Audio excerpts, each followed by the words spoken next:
Hello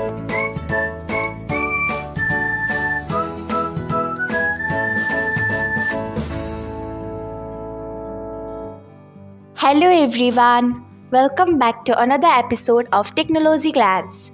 Today in this video, I'm going to guide you through how you can turn on autosave after send on Emo. So let's get started.